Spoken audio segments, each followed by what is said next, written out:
This is Morning Juice. Sports, insight, and great storytelling. Starring Bobby Carpenter and Jeff Tito Thitoff. It's time to attack and dominate. Let's do just that. Attack and dominate on a Thursday. Tito, Jeff Thitoff. The day is already off to a great start.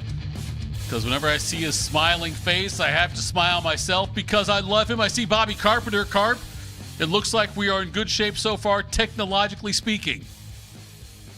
Yeah, after 3 days, you get this thing hammered out and get it figured out. So all is good. I got all the equipment. Everything is situated. I get up earlier and earlier to make sure everything's going on. And today I was like, all right, got it all set up. It was like, took a couple of minutes and everything was working really well. So felt good about that. Bodie back in the house. Isaiah off to hell, as I would like to say. It was off to a 5-day camping trip with, and he told me, Bob, yesterday that once you get into the campsite, you can't leave, which feels kind of cultish, but it's like a thing where I know it's like it's hard to find the door, but it's a thing where, like he said, yeah, once you get in there, like you're stuck in there. Is that something you would ever want to do? Camping, you want to go do that, you go do it. That's his thing. I wouldn't be against it if I could find my wife wanted to do it or my kids or whatever it is. As long as you have the right, I just don't like being unprepared. So as long as you're prepared and have what you need, I think it'd be a good time. Morning Juice sponsored by Riverside Bank of Dublin. 2 full hours here on YouTube, the Fan app, Twitter, and Facebook. Catch the show from 10 a.m. to noon on 10 TV Plus. Download the podcast anywhere you get your audio. We have Albert Breer joining us around 7:05. Ya Highness. It's a Brody Thursday at 7:40. Can't wait to talk to him. Guards over the White Sox yesterday, 4-3 in 10 innings. White Sox did take 2 of 3. Cleveland's off today. They host Seattle tomorrow night. Brewers beat the Reds 6-5. Reds get swept in that one. I think there were 3 one-run games, if I'm not mistaken. Reds off today. They're at Pittsburgh tomorrow night. Men's national team for the U.S. takes on Turkey tonight at 10. Big game for them. I think the U.S. is we already know if I'm not mistaken, I think we already know their game time, and game date of when they are playing in the they won their pool, so they're locked in there, Jeff. They're locked in there. I think it's like the last game of the 32. Does that make sense to you, Bodie? Am I phrasing that correctly? Schedule-wise, yeah. I believe they play next Wednesday night at 8 o'clock. I think the opponent is still TBD. Opponent's TBD, yes. But they will have the last game in the round of 32. They'll play against a third-place team, one of those 8 third-place teams that get in. But that'll be, 8 o'clock out at Levi's Stadium in Santa Clara is where that one will be. So also last night, Bruce Thornton, Bob, got drafted number 31, first pick of the second round. I'm not surprised he was selected. I'm surprised where he got selected. It was originally the Knicks pick. Rockets engineered a trade, so he's in Houston now. He's with the Rockets now, is where Thornton is. He joins former Buckeye Jay Sean Tate there, who's carved out a nice little NBA career so far. But Thornton, first pick of the second round. I did not see that coming. Are you surprised by that? That he got drafted at all, or that he was drafted? No, they went number 31. They went first pick of the second round.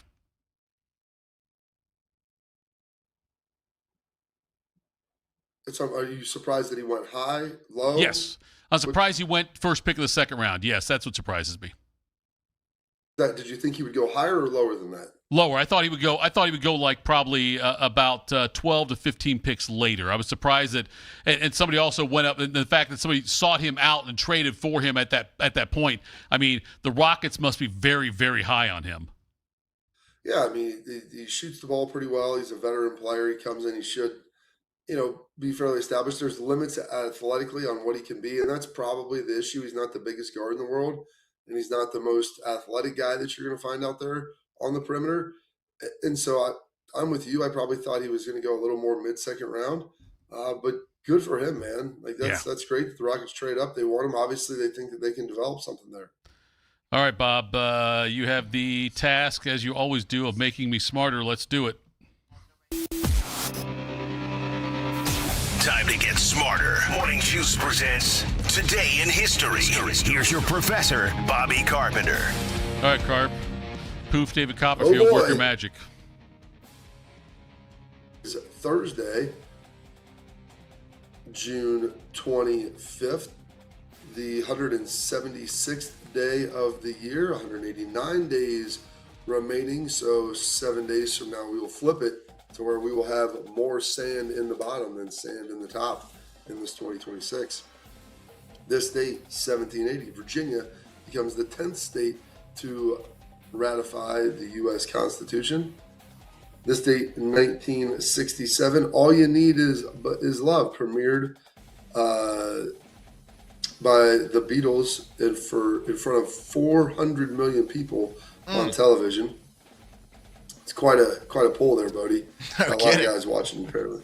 It was the thing. I remember if you ever watched the video from it, it's pretty cool. You see some other celebrities in the crowd. I know Mick Jagger and Keith Richards were in there as well. There was a bunch of people dressed in pastels, if you will, and flowery type clothing, singing "All You Need Is Love." Love it.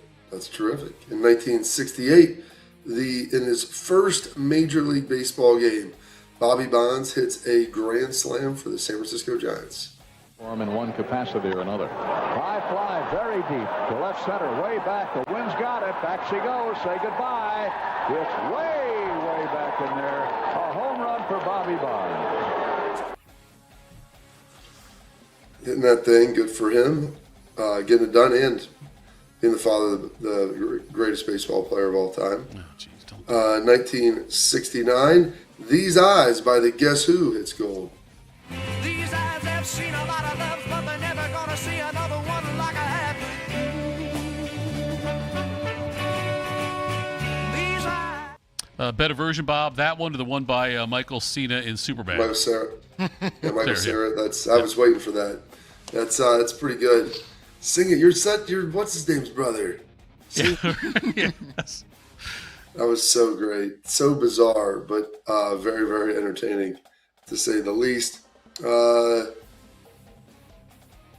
This date, 1984, Purple Rain is released, becoming Prince's most successful studio album. Purple rain, purple rain. Purple rain. Ooh, little banger right there for you. Incredibly hard to sing. I watched Ryan Shazier try to karaoke that. Are you serious? Oh, and he really can't sing. It was bad, really bad. That might be one of the hardest songs possibly to sing. It's so slow, and it's really just all his vocals. This date, 1988, Cal Ripken, en route to being the new Iron Horse and Iron Man, plays his 1,000th consecutive game. Just a deep left. Spencer, tap, roll. See you later.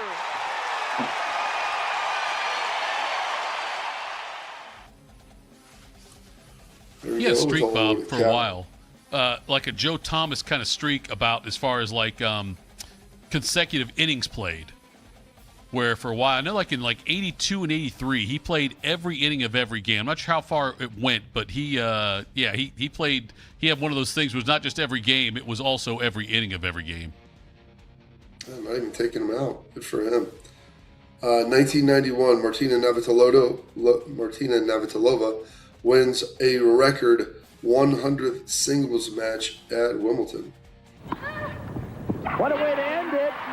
Is Martina Navratilova 6'3", 6'4". And getting it done right there. 1996, Jay-Z releases his debut album, Reasonable Doubt. What? Peace of my mind. Cause you can't knock the hustle.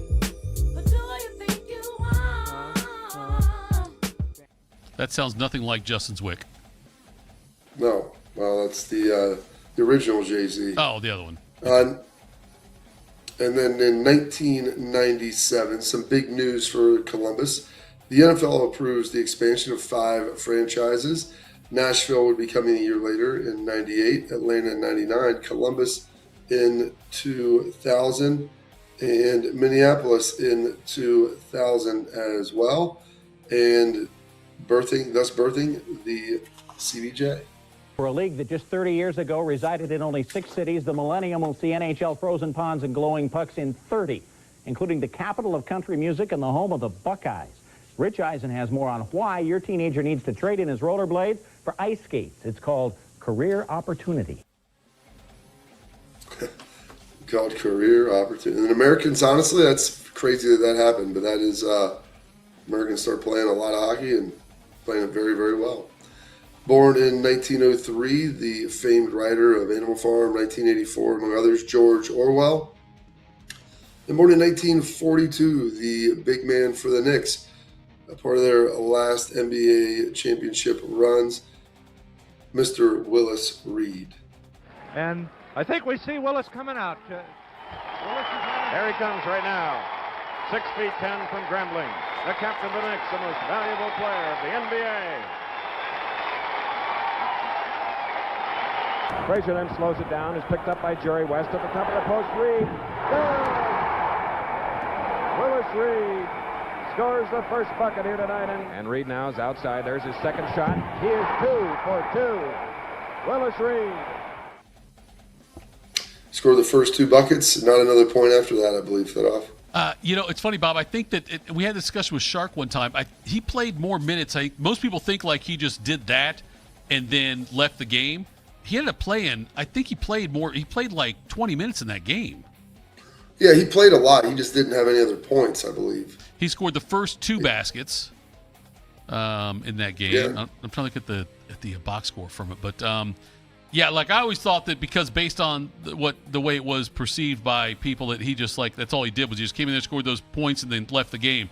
He played 27 minutes in that game, had 4 points and 3 rebounds. But yeah, he scored the first 2 baskets, and that was it as far as scoring goes for him. Inspired him to go beat the Lakers. Jerry West. Church talked about it at length because he's like, there's 3 people that they thought it could be. I think most people have settled on it being Warren Beatty, but I don't know that that's anything more than popular opinion at this point. Oh, another singer's birthday today.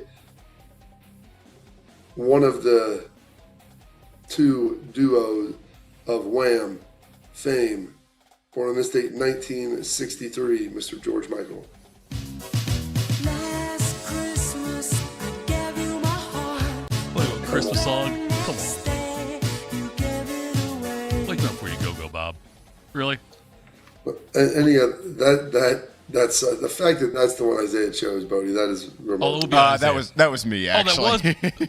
Okay. Bob, we got to have a show meeting after this thing because that right there, "Wake Me Up Before You Go" is the only right answer. We played that one not too long ago, so got to mix it up a little. Whisper's the answer. Oh, father figure might be the real answer.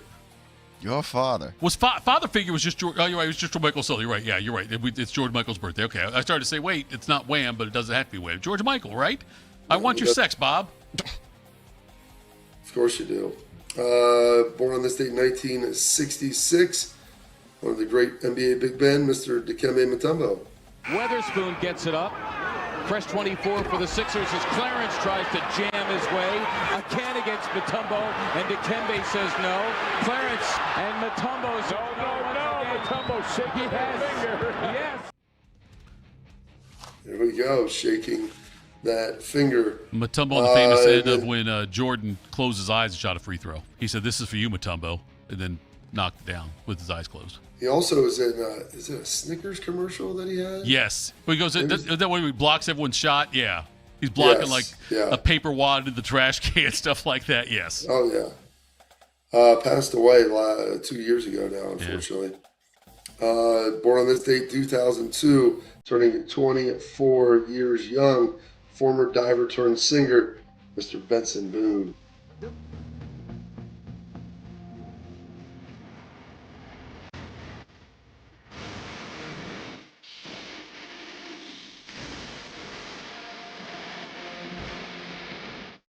Did you say former diver turned singer? Yeah. I must be out of the mix. I had no idea. That's a good song. I had no idea he was a diver. Oh, how much do you know about Benson Boone? That he sang that song, "Please Stay"? Yeah, that's okay. So that's the extent of my knowledge. Yes. Did you ever see him do that flip live when he is it the Grammys or wherever? I don't know what, some award show. No, I haven't seen that. Flip. Boone attended Monroe High School and was a member of the school's competitive diving team as well as the tennis team. Wow. Yeah, that's why he did that flip, and I was always so impressed that he can do it while singing. Literally jumps off the piano, does a misty flip onto the ground, lands it, and then just goes right into it. And my wife, the lovely Courtney, was the one that said he was a diver in high school. That's why he was so good at that. But, when was the last time you did a flip, Bob? Like on the ground, on a trampoline, or a diving board? Let's see. Let's start off on the ground. On the ground, probably, it was not since we lived in our new house. Okay. I would say probably 2016, maybe, so 10 years ago. Do you still do them off the diving board from time to time? Well, I asked you these questions. I did it off diving. Yeah, I do multiple flips off the diving board. I might do my double every year off the high dive just to know that I can still do it. Right. So, yeah, I did that last time I was at the pool, which was probably, I don't know, Tuesday last week. Yeah. So, good for you. Yeah. Good for me. What did you think my answer was going to be? I didn't know, Bob. Look, I didn't know if you. I don't see, and I don't go to the pool that often. I don't see many people your age. No offense, you people doing flips off a diving board. That's why I didn't know. I figured you did, but I wasn't sure if it was like an every year thing for you or not. You stop doing things that you never get them back as you get older, so you got to keep doing them. So I always go and I have a certain array of tricks that I had learned through my years of growing up and going to the pool every day in the summer. And so I always continue to do all that stuff again just to make sure I can still continue to do it. All right. So there you go. I mean, a lot of people just want to sit around and get old. So that has never been my philosophy in life, Thitoff. A rolling stone gathers no moss. I think I just got moss there. I just got moss there by you, I think. Yes. Exactly. All right. Some passings. Passing away on this day, 2009. I'll never forget where I was at because I'd flown to New York to do some TV. And this day he died, and they canceled all the stuff. I was like, all right. And then me and Nick went out for the night instead. So it was a good time regardless. But losing the king of pop on this date, 2009, Mr. Michael Jackson. Let me take it to the max. I want to love you. Pretty young thing. You need some loving care. Really tested me today, Bob, with PYT and also these eyes. But Bobby, I mentioned on Tuesday when you were on PTO last week on vacation, we had watched that new Michael movie. It's pretty good. It's I heard it's really good. It's long. It's pretty long though, right? It's like almost 2.5 hours. I think it's closer to 2, maybe 2:15. It's not. It wasn't too long. All right, maybe I'll watch that tomorrow as we head over to Philadelphia. I've been trying to figure out. We were going to watch it. Well, I'll tell you about it after this. And then finally, passing away on this date in 2009 as well. Probably a little bit overshadowed that day with the King of Pop, Miss Farrah Fawcett. Look, I've been seeing him for months. Charlie's wrong. Have you ever known Charlie to be wrong? I've never known Charlie. Have you? Joe, you're not that dumb. Chris, I love you. You're my sister. Please back off. Back off? When he has you out there setting up his mark for him? I'm not that dumb either. I've been following you. Been following me? How can you do that? Do you think I wanted to? Well, stop it. Can't. Damien's not what you think. He's poisoned, Jill. He's gonna ruin your life. Well, it's my life. Bob. It's now or never. The famous Farrah Fawcett poster. Yep. In the red bathing suit, where it may have been a little chilly during the photo shoot, kind of thing. When I woke up on April 28th, 1977, for my 6th birthday, the day I turned 6, 2 of the gifts I got were posters that were put on my wall while I was sleeping. One was from the King Kong movie that had just been released in 76. The other one was the Farrah Fawcett poster. My parents felt like, he's 6. Let's put a Farrah Fawcett poster up over his bed. Wise move? Well, I mean, I would say, unique move. I don't know that many parents are probably leaning in on that. Do you think that helped enhance your development or stunt your development as a human being? I think that it. Gosh, I got to be careful here. I think, Bob, that it maybe kept me up a little later sometimes, but I slept better. Was that at 6 o'clock, or was that when you were 6? Or 6? No, I'm just kidding. No, I don't. No, Bob. I don't think it affected me. It did not affect at the age of 6. Obviously the things that I should have noticed I didn't back then. But as I get older now and I think back to it, it's like, wow, I was 6 and they put a very at the time provocative Farrah Fawcett poster right over my bed. How long did that poster stay there? I think they sold it with the house. When was that? So it was there your entire I think I was there until my parents got divorced. I think when I was 12. It probably stayed up for 6 years, I bet. So you didn't take it with you when you left? No. Bob, was an ugly divorce. We're not doing this today. What does that have to do with the poster? Because it was I don't want to say it was like a middle of the night thing, but let's move on. Okay, all right. Some holidays and observances today. It is Global Beatles Day. It is Color TV Day. It is National Handshake Day and Statehood in Virginia, which is where I was at last night day. And those your historical events, your birthdays, your passings, your holidays, observances for this date, Thursday, June 25th, the 176th day of the year, and 189 days left in the chamber. Inching closer to Coaster Bob on the calendar. Well done as always, General. I will tell you this, Bob, not that it was a high hurdle to clear, but today's Today in History was much better than yesterday's Today in History that we did. With all the technical glitches and all that, it was much better, much smoother. Coming up next, Ohio State's position groups for 2026 after the NFL draft losses, portal additions. We will tell you about that next. This is Morning Juice. At QC Kinetics Columbus, patients find lasting joint pain relief. Regenerative treatments help repair damaged tissue. No surgery, downtime, or steroids. So after I got done playing football, I still like to work out, go do all of the activities that I love so much. And unfortunately, I started having a little bit of pain in my knee. That's when I went and saw my friends at QC Kinetics. We were able to go in there, get the consultation, get treated, and now my knees, well, they're as good as new. Call QC Kinetics today for your free consultation. Better starts here. What's the best way to make sure you don't miss any of your favorite fan shows? Oh no. Download the Fan app, silly. Ah, damn it, I knew that. App Store, Google Play, or just scream right at your phone. Psst, you can also listen to Buckeye games. Do it now. We have a desire and passion for great customer service. Every detail is important to us. From your first phone call to the end of the project, Newman is here to help you every step of the way. We're here to educate you so you understand what's happening with your roof. We're in your corner to help you be confident in your decision. After all, when your name is on it, it just means more. We are Newman.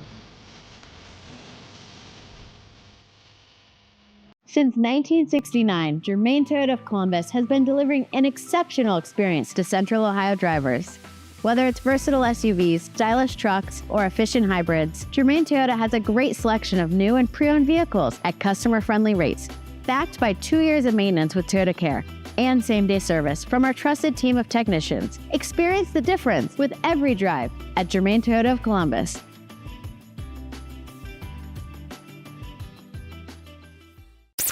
In the old days when people lived to be 40, you only had one option for listening to your favorite show. But now, ooh, baby, radio, podcast, the Fan app, and YouTube, just to name a few, live or on demand. You have no excuses. The Fan. Everybody thinks they're a great driver, and Outlaw Motor Speedway gives you a chance to prove it. Experience professional racing simulators, full motion rigs, and some of the world's most iconic tracks right here in Grandview. Race your friends, join a league, or bring the entire office out for an unforgettable corporate event. And when the checkered flag drops, keep the night going with great drinks and food right here or next door with the Agave and Rye. Then climb back in the driver's seat and see who has what it takes. Don't miss out. Book your race today. OutlawSimRacing.com. Delaware County Veteran Services is a county office that faithfully assists veterans of Delaware County. Although not the Department of Veterans Affairs, we help veterans and their dependents navigate through the process of applying for benefits administered by the VA, and we provide transportation to VA medical facilities. So if you're a military veteran or a spouse of a veteran, schedule your appointment today. A wide range of VA and local benefits may be available to you. Delaware County Veterans Services, conveniently located in the historic courthouse in Delaware. Attack and dominate. You're locked into Morning Juice. Sponsored by Riverside Bank of Dublin. Here's Bobby and Tito. Morning Juice. Bob, the Cameron Teague Robinson from The Athletic, who does a great job covering Ohio State football. And I always say The Athletic it's the new morning sports page. Go back there and go subscribe there. But he ranked the 10 non-special teams position groups for Ohio State for the upcoming season. How he sees them as far as from strongest to I don't want to say weakest because that feels disrespectful. Strongest to least strongest. How about that? And we'll go through this list and just get your take on it and see if you agree or not. At number 10, he's got the defensive tackles. Obviously, losing Cade McDonald's big, but they do have Houston coming back. They have Will Smith. They've got James Smith coming in from Alabama. Would you agree that the defensive tackle position is the one that would probably offer the most concern? I guess because that's probably the place that's the most unproven. You lose a guy that's in K-Mac, who was a first-year starter who was really good, who ends up being top 40 pick in the NFL draft. You bring in James Smith, like you brought in some portal guys, and they're good players, really good players. It's tough because you're arguing about other position groups. I don't know that I would say tackles. They're in the bucket here, but I don't know that I would put them at the very bottom. I think at number 9, I would put them at 10, only because of how much they lost, and that is tight ends. Tight ends was number 9 on his list, which they lost some talent there. I know they have Bennett Christian, Nate Roberts coming back. They did get the transfer from Northwestern in, but tight ends, I think I'm more concerned about that just because more so of what they lost. Well, and that's the thing, is that they lost a second and third round tight end, and they got Roberts coming back and Bennett Christensen, like you said. I would say tight ends because Bennett, he was battling his shoulder all offseason, played a good amount last year. Roberts was a freshman, played a good amount last year. But that room probably lost the most reps of guys on the field, even though it's a position. And the other thing, too, is that's a position group where they're going to want to play at 1, 2, 3. So you have to have depth of players. So I would probably say tight ends or possibly defensive ends is in that 10 spot, and I might slide tackles up to 9 or 8. Okay, you mentioned defensive ends. That's number 8 on this list, Bob, was the defensive ends. And the way that Mr. Robinson wrote this, at this point we're talking about experience versus unknown players. We know a bit more about the defensive ends than we do some of the other positions. You've obviously got Jackson coming back. You have Bo Atkinson in there. You got the transfer from Alabama, Rousseau. And so I'm with you, Bob. I think that because of the fact there is losing Caden Curry is big. I still hope Bo Atkinson has a big year this year, but I think the defensive ends I'd probably bump down to 9 or 10. And that's the thing, because you lost a ton of production in Caden Curry. And Kenyatta Jackson has all of the physical tools to be a great player. He has been good and made plays at times, but he hasn't been a dominant force. So anything that you're talking about this defensive end group this year, it's going to be a projection of them based upon him being a really good player. And not that he can't, because he has everything to be that. We just have not seen that yet. Whereas you look at some of the defensive tackle production and tight ends, even though they brought in transfers and different things, they brought in Quay Rousseau. He's really good, and he's got some good production in Alabama. A lot of it is projection with Kenyatta Jackson. And so therein lies a little bit of that problem with it. And so I would, as far as stability of that, I would probably say the DNs are probably last. Number 7 might be where they lost the most talent because it's linebackers, losing Styles and Arvell Reese. And I know you have Pierce coming back. You've got Riley Pettijohn coming back. You've got the 5-star Sincere Johnson in here. linebackers at 7. I mean, I would say they lost the most talent as far as with that position. Would you agree with that? Well, I mean, it's the only position, to my knowledge, that 2 players drafted from the same school in the top 10. So yep. I would say that's a fair assessment thereof. That's what I bring, Bob. Fair assessments. You like linebackers at 7 there? I mean, and what do you expect out of Sincere Johnson this year?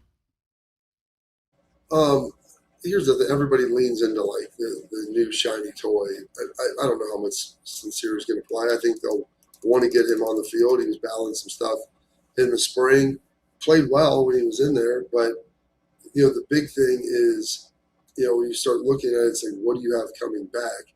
What did you have playing? And so a lot of people were talking about Riley Pettijohn made a lot of plays early in the year last year.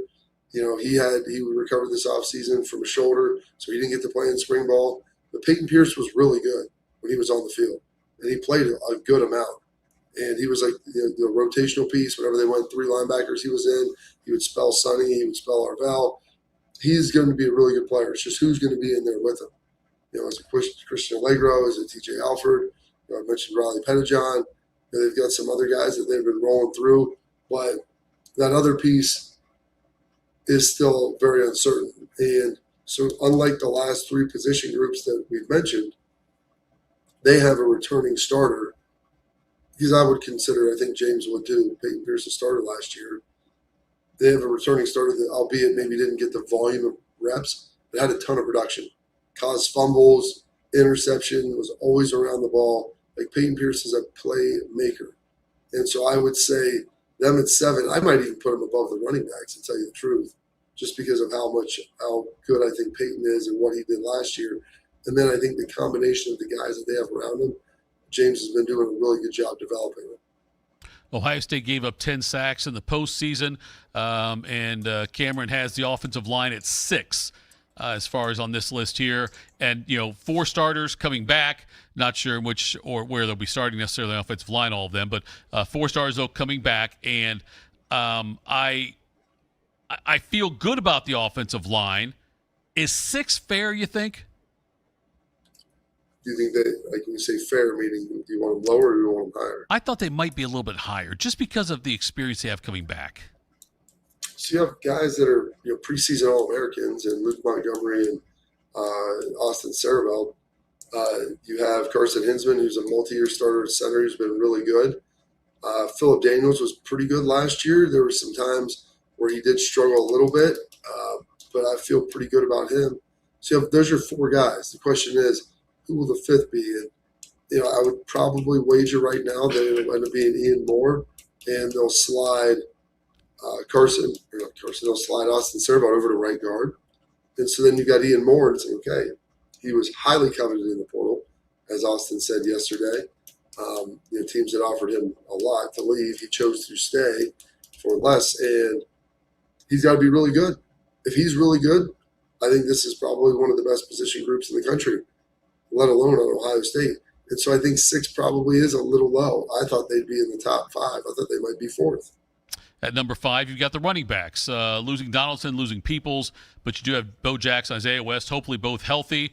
I don't see a reason. I haven't heard anything to think otherwise that they wouldn't be, but they're going to lean on those 2 guys. Legend Bay, I know, is a running back, but he's somebody they're going to move around quite a bit too. Yeah, so we got Legend there. I mean, he's going to be kind of the X factor for him. We'll see. I mean, West didn't really get to play much last year. He was coming off a knee injury, so we didn't really get a chance to see him a lot. And so he's an unknown. I feel like we know what Bo Jackson is. I think Bo Jackson was really good last year. 1,000-yard back. Both those guys had shoulders this offseason, so you didn't get to see him in the spring. But the question is, can Bo take that next step, and can Isaiah West be a great complement to that? Can they complement each other? I love Isaiah West's physicality, his contact balance, running through stuff. Like he does a great job with all that. But there's just Legend Bay. He's very talented, but he also missed half a spring. So there's some uncertainty and some unknowns there. I feel like you have one pretty good piece in Bo Jackson. It's can he level up, and what did those next guys do? I remember, Bob, when Ohio State brought in Quinshon Judkins and after his successful time, and then he comes in and he and Travion Henderson pretty much split reps during the season. And do you think that do you think Ohio State ideally wants to have that with Isaiah West, or do you think they really want to lean on Bo Jackson? No, I think they want to split. Yeah. I mean, I think that a lot of teams want to do that. It's just the question is, do you have the guys to be able to do it? And, Isaiah, you feel like he's healthy now, so I feel better in that. But the fact they're a little bit different runners is great, and I think that they'll probably want to lean into Isaiah, as a hammer to make sure they can get downhill and get hard yards. Cornerbacks went number 4 on this list for Cameron Teague Robinson, but Devin Sanchez coming back. You also get Dominic Kelly's a big part of this, I would think, coming in from Georgia. The cornerbacks for 4, though, like we talk about the rankings and all of that, Bob, I'd probably have cornerbacks a little bit lower than this, just because they did lose a hell of a lot of talent last year. They did. Losing Davidson Benusim was tough. They also have Jermaine Matthews. And he's coming back, and he played really well. Maybe not the best against Indiana, but had a very good season.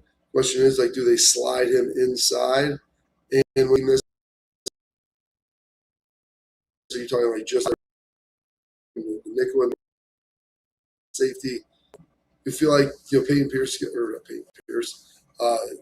Matthews is going to get that first chance. Will be the other way, and then it's a question of Cam Calhoun, Kelly Dominique, Jordan Thomas. There's some guys out there that they feel like Jay Timmons, some young freshmen that are going to have to step up and play. I'd probably have the offensive lineman ahead of them right now, just for what it is. Devin Sanchez, I think, has a chance to be one of the best corners in the country, but he played a lot last year, but still a little bit of a wait and see and a prove it mentality. Quarterbacks at 3, they lose Lincoln Keenholz, and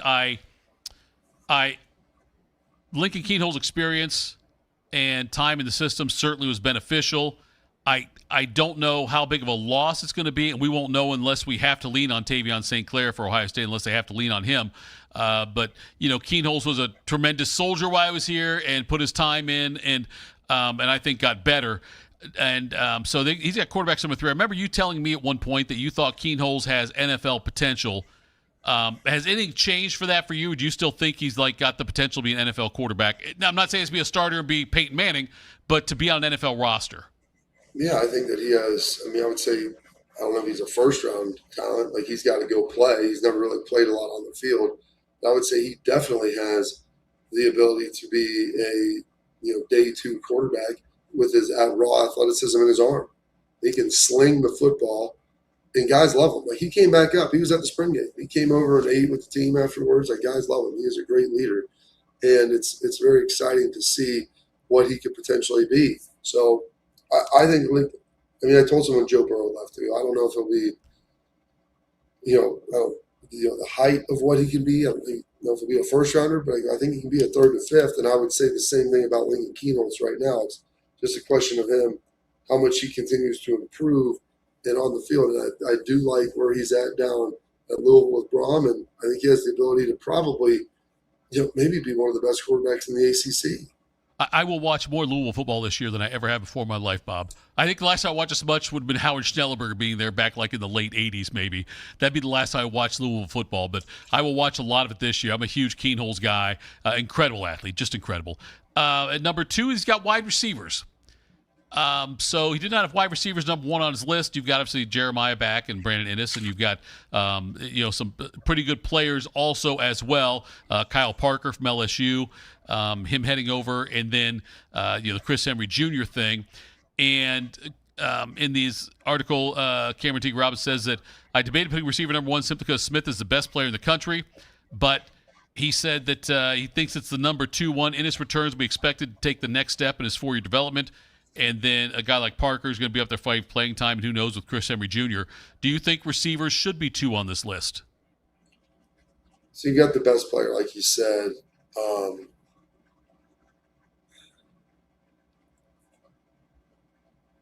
The problem is, everyone thinks Chris Henry's just going to be great. I think he will, but I don't know if he's going to be great right away.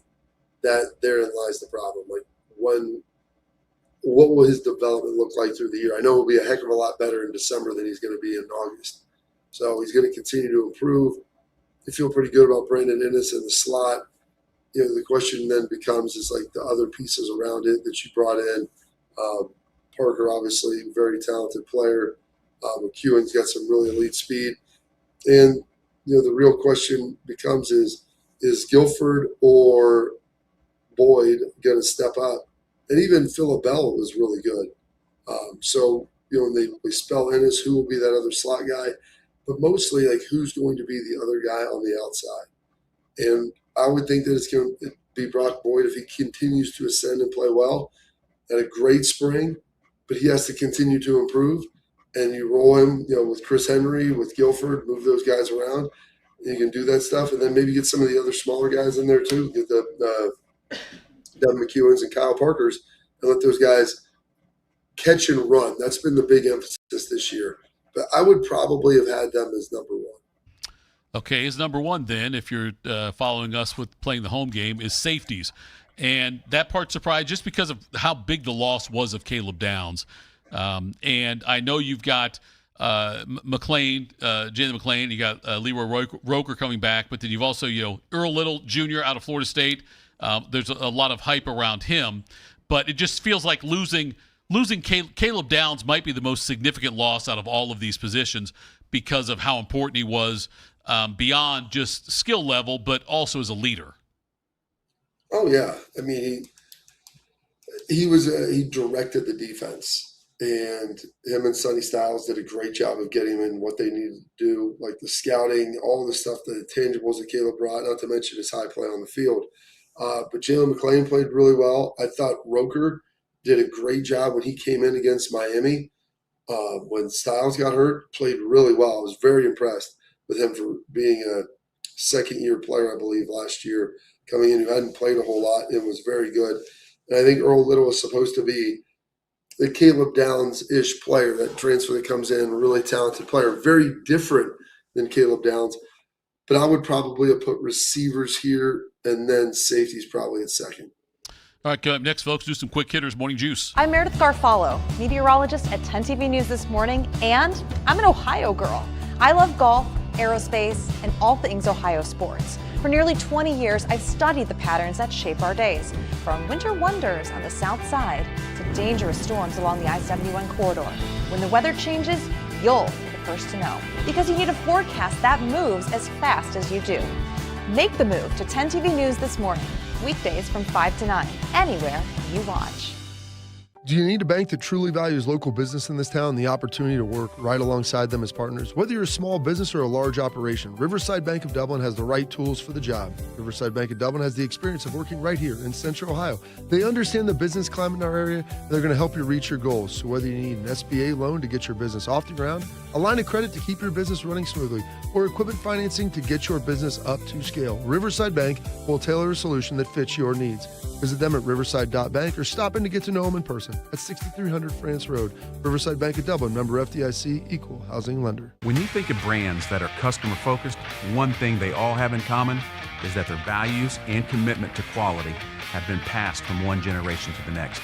With 3 generations in the roofing industry, our family has built a reputation on honesty, transparency, and consistency. Our commitment to the customer will show through all of our team members as they make sure that every customer is completely satisfied. When it comes to your roofing needs, work with a company built around family. Call Newman Roofing today. Delaware County Veteran Services is a county office that faithfully assists veterans of Delaware County. Although not the Department of Veterans Affairs, we help veterans and their dependents navigate through the process of applying for benefits administered by the VA, and we provide transportation to VA medical facilities. So if you're a military veteran or a spouse of a veteran, schedule your appointment today. A wide range of VA and local benefits may be available to you. Delaware County Veteran Services, conveniently located in the historic courthouse in Delaware. In a world of one-click shopping and instant delivery, shouldn't your broken AC get the same speedy service? At the Waterworks and Header Heating and Cooling, easy breezy cooling solutions hit your doorstep in an instant. It's the best kind of delivery, from first click to final fix. We deliver results in record time every time. Schedule your visit online. The Waterworks and Header, together to serve you better. At QC Kinetics Columbus, patients find lasting joint pain relief. Regenerative treatments help repair damaged tissue. No surgery, downtime, or steroids. Knee pain's something I lived with since the big game, and I'm all over surgeries. That's how I found QC Kinetics. I was able to get in, see the doctors, do the treatment, and get my knee feeling basically brand new. I can work out, run, most importantly, chase my son around the house and the yard, and do my job without any pain. Call QC Kinetics today for your free consultation. Better starts here. Bobby played for the Dallas Cowboys. Tito wears assless chaps. I'm dead sexy. You're locked into Morning Juice. All right, Morning Juice. Bodie, you're back. Take the wheel. Morning Juice presents Quick Hitters. All right, fellas, happy Thursday. We'll kind of continue the theme as we left off from last segment. This one comes from CBS Sports. College football swing transfers, one portal addition for each top 25 team that could swing their playoff hopes. And for their preseason #1 team in Ohio State, they went to the defensive side of the ball and named safety Terry Moore. Chris Hummer of CBS Sports writes, the Buckeyes return only 3 starters from the Big Ten's best defense last year, and arguably the biggest loss is All-American safety Caleb Downs. Moore is a bit of a question mark as a replacement. He missed the 2025 campaign after suffering a knee injury in Duke's 2024 bowl game, but before he got hurt, Moore was quietly one of the best safeties in college football. If he can regain his prior form, then the Buckeyes will once again have an elite coverage safety who is very capable of making tackles in the box. Carp, I think whether it's him, Earl Little Jr., Christian Allegro, James Smith, you can make an argument for any one of those defensive guys to be the most impactful transfer coming in for Ohio State. Maybe make an argument for one of the receivers, but probably had to go with the defensive side of the ball there, and they went with Terry Moore. Well, here's the thing with Terry Moore. Not that Terry Moore's not a good player, but Leroy Roker was running most of the ones during the spring and played really well. He was great, like I said, against Miami when they brought him in. There was no noticeable drop-off. He was locked in and made a lot of plays. So I'm not sure that you can say that Terry Moore's going to be getting on the field a ton. For certain. Like, I think they're going to play him and they're going to find ways to get him out there. But I think they want to give Roker a crack at this first. And when you're coming off an injury, the question always becomes like, are you the same athlete, the same guy that you were before? And it's not a knock on him. They've got a great rehab team, with Sean Barnhouse and Adam Stewart. Tyler, they've got a really good squad over there that can put this thing together and piece you back if you're Humpty Dumpty. But I just don't know, with how well I saw Roker play this year, that he's not going to be the guy. So I probably would have leaned in and picked somebody else. Bob, when you look at I know Mickey Marotti gets a lot of credit, which he should.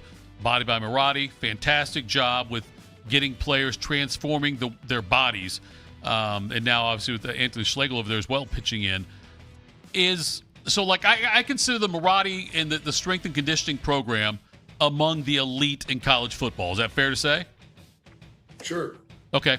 As far as the medical side of it, when you've got, we're talking about this guy, Terry Moore, coming off an injury where he missed the entire 2025 season. How much of that, like him getting back to that, falls on Marotti versus the medical staff? So I'm going to let you know a little secret. Those guys work together, Thitoff, because it's a whole circle of care. Like, they have meetings weekly about all the players, where they're at in their recovery, right? Because it's a blend of making sure that, hey, we're doing the right thing in the training room with the physical therapy. It's not like they just give them ice and stem on their knee. I mean, there's a lot of development that goes into it, and that's why Ohio State, I mean, they're off the field, their training protocol, whether it's in the weight room or their return to play. You look at how many guys got hurt last year, not many, and then how quickly guys get back when they are hurt. So their return to play protocol is really second to none. And that goes through the physical development in the weight room, but also the rehab and even prehab of identifying issues with players. And they measure all this stuff. They have a full sports science guy, and he has a team. They measure all these things. So it's not like it's really segregated. Who's more important? I mean, Mickey is technically, I think, in charge of all of that, Mm-hmm. but they literally sit there and have meetings over all of these players every week to make sure they're identifying their goals and what to do moving forward. I just look at, like, I think Marotti and gets a lot of credit, rightfully so, and a lot of the publicity for it, because you'll see the photos. This is what the guy looked like 3 months ago, 6 months ago. This is what he looks like now, and we'll see all that right there. And I don't know. That's what I was trying to figure out. Like, is the medical recovery, if that side of it should get as much credit or close to that as Marotti for what they do? Yeah, Adam Stewart's the best physical therapist in the country, in my opinion. Oh, okay. I mean, they're good. They're the best. Like, and they all work together. Like, if you watch them, they come in and, Stu and Barnell, all these guys, Tyler, they come through and they're talking to the strength coaches on a daily basis about what these guys are trying to do, where they need to get them, what's their goal, what are their goals for that week, and so how do they blend the lift, the run, the agility with what they're doing on the PT side and the treatment side. So it all works together. Bobby, if you were to not go with Terry Moore, is there another guy then coming in from the portal that you're like, man, especially probably on the defensive side of the ball, that it's like, man, if the Buckeyes want to replicate last season's success, they really need this guy to step up to the plate here this fall? I would say, as we were talking about the defensive tackles, like, it's got to be probably James Smith. Like, he's got to be K-Mac on the inside. Like, and they're going to do some odd front stuff where he'll be like a solo nose. And K-Mac was so good at that. And so can James Smith take the wheel and be that dominant force inside? Therein lies the question. James, take the wheel. All right, next up here, guys, we've got the 2026 NHL Draft taking place over the next couple of days. The first round will be held tomorrow night, and then rounds 2 through 7 will be held on Saturday. The Jackets, they're slated to pick at number 14 overall in tomorrow night's opening round. And then next week on Wednesday, July 1st, free agency will begin in what is expected to be a busy offseason, especially with the cap rising over the next few years. Give some teams, a bunch of cap space and whatnot to make some moves. And with the offseason set to kick in a high gear, Aaron Portzline of The Athletic laid out what he's hearing about several members of this Jackets team. First up, the most important one, too, here. Zach Werenski is set to meet with Don Waddell in the front office in the coming days after the draft takes place, which I think that timing on that's pretty noteworthy there. With 2 years left on his contract, there is a good bit of speculation as to whether or not Werenski wants to stay here in Columbus for the long haul. On Kirill Marchenko, Porty says that the club, they won't roll anything out, but they have no plans to move the right winger. And then a few more quick ones here. Boone Jenner, Mason Marchment, and Eric Goodbranson are likely all hitting free agency. And then the team does not want to move on from Kent Johnson. And now, finally, with just 1 year left on that probably a little bit overpaid deal, a trade could be in the works there for Elvis Merzlikins. Tito, obviously, the Werenski news is the biggest piece here. To me, meeting after the draft signals maybe a little bit. I can't take too much credit for this one. I saw somebody in Porty's article write this in the comments. Maybe a little Joe Burrow, Cincinnati Bengals offseason where it's like, I don't want out, but you guys got to make some stuff happen here to make me want to stay for the long haul. That's what it feels like. And even Porty alluded to the article that if they're going to meet, and if Werenski has no plans of re-signing with the Jackets, then they're going to start looking at trades in all likelihood. It's just a question of when would be the right time to make the trade. Werenski, his value's never been higher as far as his trade value. It's never been higher after what happened at the Olympics and then also winning the Norris. Huge deal there. And so, Porty says surprised to me it doesn't take place before the draft. But, I'm optimistic, Bob, that based on the way the Jackets played after the coaching change last year, and it feels like the Jackets have a nothing against Yarmo, but I don't know if they were ever totally aligned with the front office and the coaching staff. It feels like they are that way right now. That's got to be appealing to Werenski, I would think. And the 29, though, is still it's not young when it comes to the NHL, but I would hope that with the changes they made and how well they played during that run before they collapsed, but how well they played, though, I would think that's got to work in the favor of the Jackets. Well, it does, but then the question is, it's worked well. We've gotten here. We've kind of been here before. What are we going to do to punch through? And that's what I think Z's probably looking at. He said he's won at everything. He's won internationally, won in college, he won a Norris Trophy. He just hasn't won as a team. And he wants to play some playoff hockey. And so he holding their feet to the fire a little bit. I don't think he wants to leave. I think guys genuinely, most players genuinely like playing and living in Columbus. The problem is, it's like, we just want to win. Like, that's the problem. And I get that wholeheartedly, man. Going someplace where you're not winning sucked. I was playing, we always won. The worst we had was 6-10 in Detroit. And that, we'd won our last 4 games, felt like we had something going, and the next year we made the playoffs. And we had Matt Stafford and Calvin Johnson. You have some of the best players in the league at their positions. So you felt good about that. But, I mean, if you're Z, like, you've watched Jonesy come and go from here. You watched a lot of these guys come and go. Bobrovsky, and, they've gone other places, and some of them have had a lot of success, and some of them had won. And so there's an envy about that. And I think that, like I said, I don't think his choice is to leave, but don't force his hand as far as having to put his foot down. Go build this roster out and add some pieces. Porty also said that, with Boone Jenner, he said, unless Jenner changes his demands for a long-term contract, the Jackets captain would likely be headed to free agency. And he said how strange will it be to see Jenner in another sweater. And, the Boone Jenner one, like, I really don't want to see him leave just because of what he's meant to the franchise. But if he wants a multi-year deal, I can understand why the Jackets wouldn't want to give him like a multi-year deal, unless like they somehow settle like a 2-year deal or something. But this is Jenner's last chance at a longer-term deal versus 1 year, and so I hope they come to some kind of conclusion. But also, then it depends on the rest of the roster on what role would Jenner play on this team? How much would he play on this team? The Jackets do have money to spend in free agency. It's possible they don't have a spot for Jenner. Well, that's the thing. Like, I mean, is he going to be your third line centerman? Like, is that where it's going to be? Because I feel like that's kind of it. I love Boone. He's really good, but this team's getting younger, and you love his leadership. And they probably would want to have him back for a year, maybe 2, at the right price. And it's a question for him. It's his last bite at the apple. Do you want to try to go get more money? Is there a team you feel like is better equipped to win? Or do you want to be a one-jersey guy? And that's his call. Everybody's got a different why you choose to do things, what you value, what your emphasize in life. And I'm not positive on that with him. I'd love to see him stay because I love Boone Jenner and what he brings to this club. But when guys get older and you're trying to make these moves, the question becomes, is the dollars you're spending there, could you better allocate those to maybe a younger player who might have a higher upside?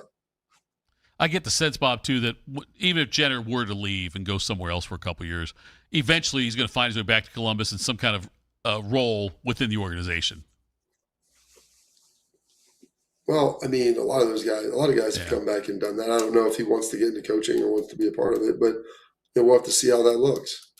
All right, folks, coming up next, top of the hour, Albert Breer will join us. We'll get the latest on what's going on in the NFL. We'll do that. Morning Juice. I'm Yolanda Harris. I'm a journalist at 10 TV News. I grew up here, and after 25 years of telling this community's stories, this place still means so much to me. When I'm not in the newsroom, I'm usually out supporting the same people and causes I care deeply about. I don't just report about our community, I belong to it. What happens here affects us all. And that's why we care so deeply about getting it right. And when local journalism is done right, it doesn't sit still. It moves. It moves you to act, to verify, to volunteer, to speak up, or lend a hand. It moves your mind by challenging assumptions and offering new perspectives. It moves you forward by giving you the information to make decisions and thrive where you live. And yes, it moves your heart through the kind of human storytelling that stays with you wherever you are. And at 10 TV, we're here for all of it. These are the stories that move Central Ohio. Delaware County Veterans Services is ready to help you access VA benefits, emergency financial assistance, dental and medical grants, transportation, and more. Give Delaware County Veterans Services a call, 740-833-2010 to schedule an appointment. At QC Kinetics Columbus, patients find lasting joint pain relief. Hi, I'm Bobby Carpenter. And I'm Jake Ballard. And we are both QC Kinetics believers. We are both pain-free in the knees. Call QC Kinetics today for your free consultation. We have a desire and passion for great customer service. Every detail is important to us. From your first phone call to the end of the project, Newman is here to help you every step of the way. We're here to educate you so you understand what's happening with your roof. We're in your corner to help you be confident in your decision. After all, when your name is on it, it just means more. We are Newman.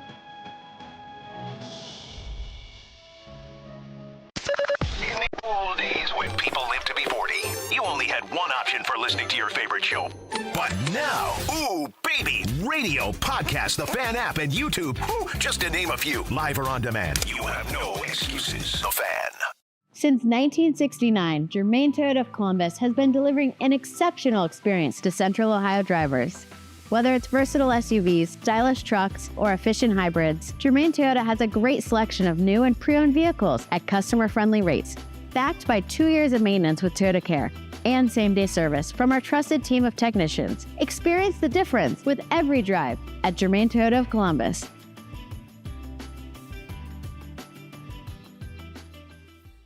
What's the best way to make sure you don't miss any of your favorite Fan shows? Oh no. Download the Fan app, silly. Ah, damn it, I knew that. App Store, Google Play, or just scream right at your phone. Psst, you can also listen to Buckeye games. Do it now. Bobby's knees hurt from doing battle with some of football's toughest warriors. Tito's knees hurt from begging Bobby to let him host this show. Oh, pick me! Oh, I know, me! This is Morning Juice. Do you need a bank that truly values local business in this town? The opportunity to work right alongside them as partners, whether you're a small business or a large operation. Riverside Bank of Dublin, they've got the right tools for the job. Riverside Bank of Dublin has the experience of working right here in Central Ohio. They understand the business climate in our area. They're going to help you reach your goals. So whether it's an SBA loan to get your business off the ground, a line of credit to keep your business running smoothly, or equipment financing to get your business up to scale, Riverside Bank of Dublin has the right tools for the job, and they're going to get a tailored solution that helps you fit your needs. Visit them at riverside.bank or stop in to get to know them at 6300 France Road, Riverside Bank of Dublin, member FDIC, equal housing lender. We'll get Albert Breer on here shortly from MMQB and talk to him. But, Bob, I want to get your take on this first before we got him on. ESPN did something where they talked about their NFL contract extensions and where they're at with. They highlighted one player from each team as far as somebody who could be or should be looking for an extension and what the situation will be there. And the one they highlighted for the Houston Texans was quarterback C.J. Stroud. And according to this, says Stroud and the Texans aren't close to a deal as of late June. Houston and its quarterback are in a tricky spot because last season did not end the way either would have preferred. Stroud threw 4 interceptions against the Patriots in the AFC Championship, AFC Divisional round, and they were, that might make them hesitate a little bit on how much they want to offer, or how they want to do it with C.J. Stroud. Stroud has gone to the playoffs all 3 years. Granted, it hasn't been, like a championship game, Super Bowl kind of appearance, but nonetheless, Stroud's got more playoff wins than Justin Herbert. Does that count for something for you? It does. There's a lot more to it than that, and everybody wants to. Here's the thing: I think they'd be willing to pay him. I just think he wants to get paid top 10 money. And if you're getting paid top 10 money, you need to be a guy who's putting your team. They're in the playoffs and winning because of you. And I don't know that that's been truly the case. But CJ had a great rookie year, a little bit of a backslide. Last year was pretty good. Playoffs weren't as good. But he's been a good quarterback. But if you want to get paid, it's not that they don't want to pay him. It's that they don't want to pay him top 5 money if he hasn't been playing like a top 5 quarterback. They don't want to have a market reset with him. And I don't think that he's played well enough yet to garner that. So he can either, here's the options. You can take less and get a deal now, and then be upset if you play really well and you're underpaid. Or you can wait, and if you play well, they can pay you more. And if not, well, then you're probably back in the same situation you are right now. It feels to me, Bob, like specifically the quarterback situation, that if you've got a quarterback who's had success, I think it's hard to plan your team on someone else being available. You know what I mean? Because right now, if you told me Baker Mayfield or C.J. Stroud for the next 5 years, I don't know which way I would go on that. But the Texans can't bank on on Baker Mayfield being available. I know Mayfield's in negotiations with the Buccaneers also, and they're apparently pretty far apart on where that is. Well, here's the reality with that. This is what guys do. They talk to people's agents. They talk behind the scenes. You can say you can't bank. Where are you at with Tampa? Would you be interested in? Sometimes that's why they facilitate those trades and different things. Like, hey, we'll pay you this if they won't. And we'd rather have you anyway. I'm not saying that that's the case, But Houston's got a couple of options. Like, you could try to draft a guy. Do you want a full reset with drafting a guy, or are you trying to figure out in the pecking order who's going to be available? With Baker Mayfield, who's going to be the next Sam Darnold? Because that's what people are looking at now. They've seen that who's the next talented quarterback who maybe didn't get a fair shake and has been bounced around a little bit.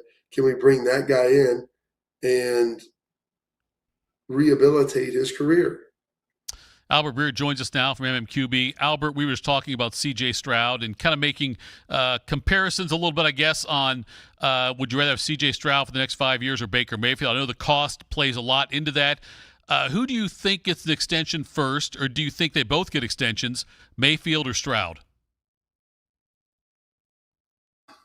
I think Baker gets an extension first. That would be my guess, just based on what I know about both situations. I don't know that CJ is going to take something at less than the top of the market.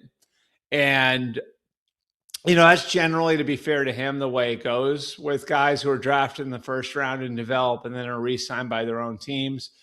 And it's where teams have made some mistakes in the recent past. I mean, it happened with Kyler Murray, happened with Tua Tagovailoa. I think by the end, both those teams probably had some regret over doing the deals that they did for those guys.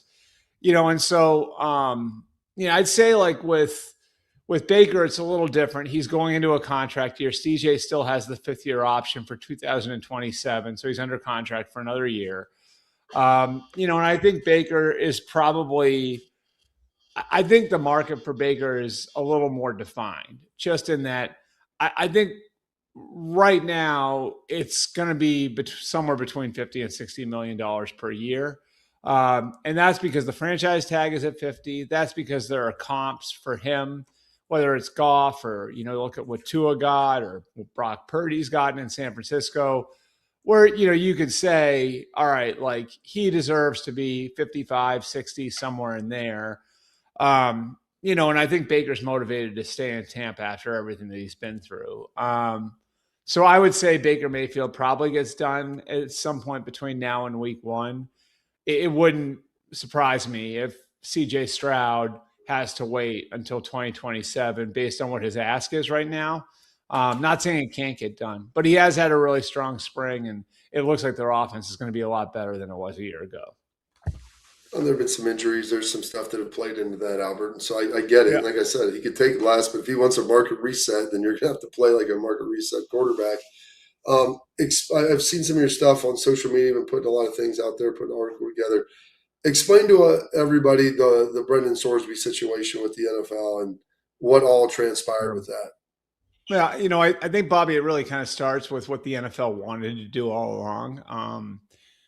I don't think the NFL wanted to let him in from the jump, but I felt like when it came down to it, they really wouldn't have a choice. Because I think if you look at it from a legal standpoint, I think, the way that a court of law would look at it is they would say the NFL is a trade association.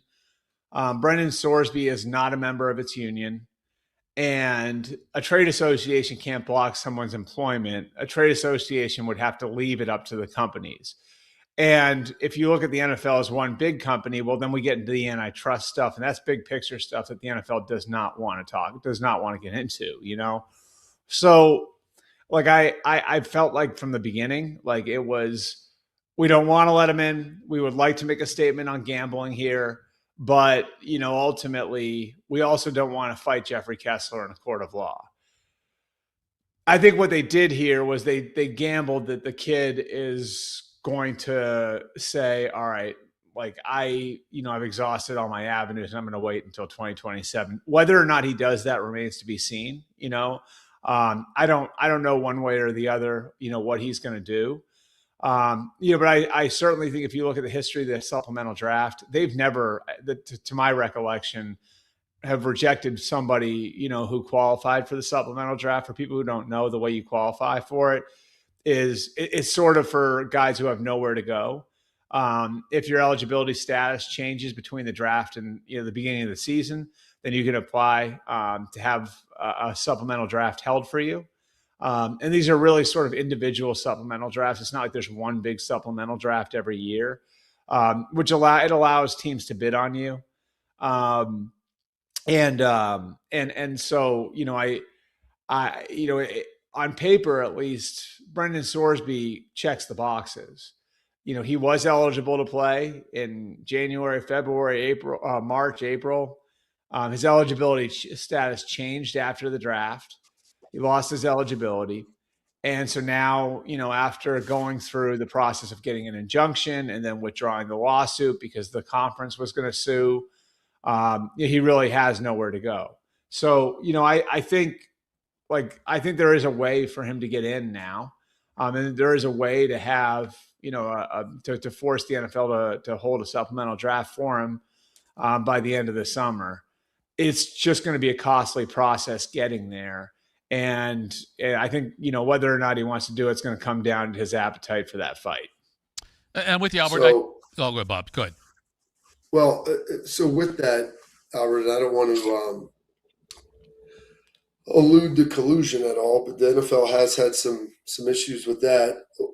Yeah. Maybe that everybody would just, quote, pass on him in the supplemental draft.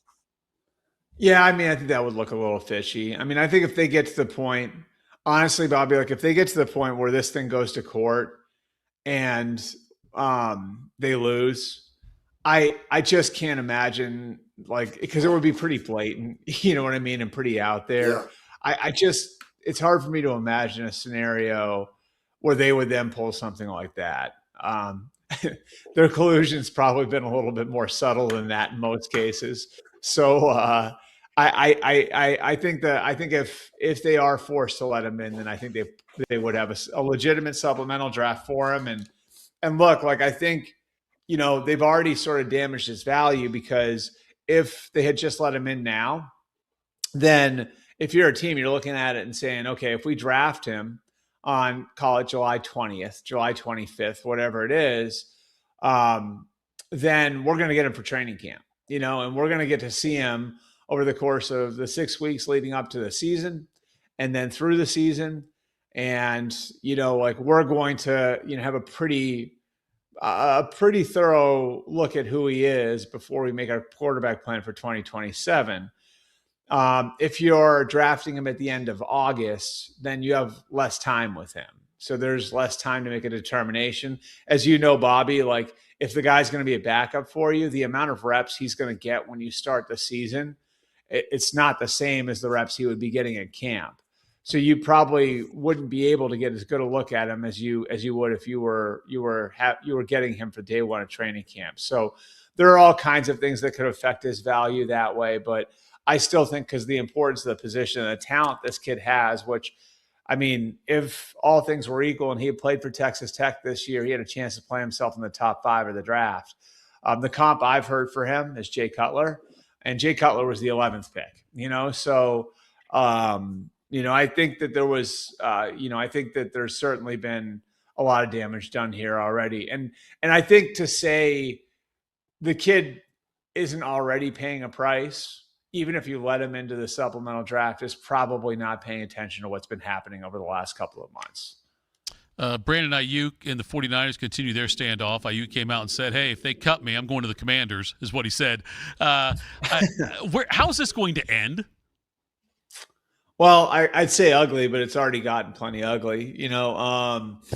I think, look, for the life of me, I don't know why he didn't just report, in the spring. And if he had reported it in the spring, they're not going to want him around. They're going to cut him, So I think the answer to all of this for him was just to show up.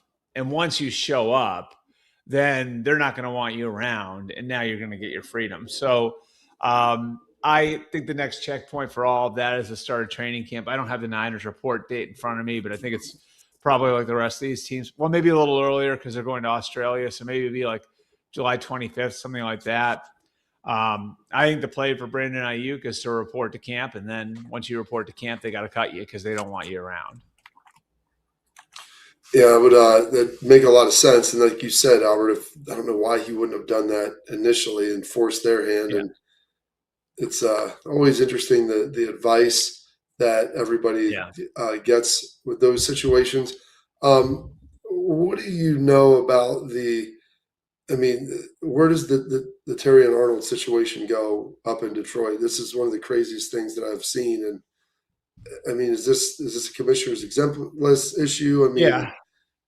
is that? I mean, it would seem to fit that category. I mean, the story is bananas. I'm still honestly, I woke up this morning and like a lot of us, I've got the sickness of scrolling when I wake up. I don't know if you guys have that problem too.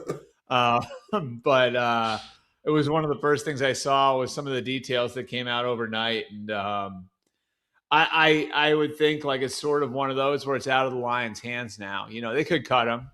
But, you know, I would think that the Lions hand this one over to the league now, and the league makes a determination on what they're going to do. And, you know, it certainly seems like it would fit the category of commissioner's exempt list because, you know, they can say what they want about what the intention of using the list was when, you know, the Ray Rice and Greg Hardy and Adrian Peterson cases happened. I think that was 12 years ago now. Really, the idea was they want to take those guys out of the spotlight. They didn't want the league or the teams taking the PR hit of having those guys around while a case was being investigated. And this feels like it would fit right into that category, where if the Lions aren't going to cut them, then it might make sense to put them on the commissioner's exempt list and more or less take them out of the spotlight. So the league and team, when they're starting training camp, they don't have to deal with the only story being, well, there's Terry and Arnold over there, and here are the 12 things that he did that night in Florida. Albert, by the way, July 25th when the veterans report for the 49ers, 18th when the rookies report for that. So when it comes to the Browns quarterback, if I was like you, I would show up for the rookie reporting date. Yeah, right. Kick you out then, kick you out that, get an early start on the next team. Albert, the Browns quarterback situation, do you believe they are shopping Shedeur Sanders? I hadn't heard that. You know, I had heard this was going to be a real competition between Shedeur and Deshaun, that they had both shown some things over the course of the spring. And, you know, like, I don't think either guy, look, I think there's a very real possibility. And I think the people there would acknowledge that their quarterback for 2027 is not on the roster right now. But, you know, I think they wanted to give both those guys a fair shot. And I think for the front office, like the interesting thing for them looking at those two was having the opportunity to have Todd Monken work with both those guys. And if you look at Monken's history, it's really interesting. You know, he was with David Garrard a million years ago in Jacksonville. You know, after that, he was with Brandon Weeden at Oklahoma State. You know, went to Southern Miss, was with Nick Mullins there, who wound up playing for the Niners. You know, then he goes to Tampa. He's with Jameis Winston and Ryan Fitzpatrick. You know, Georgia with Stetson Bennett. Baltimore with Lamar Jackson. These are very different types of quarterbacks along the way, you know? And so I think he has an idea of how to build an offense for whoever he's handed at quarterback. And so I think one thing the Browns really liked about where they were with Shedeur and Deshaun was they had a coach who was going to be able to build an offense for whoever he wound up picking. And so, you know, I guess you never say never with these things, but I hadn't heard anything about the Browns actively shopping him. More likely to play in 2026, Joey Bosa or Aaron Donald? Huh.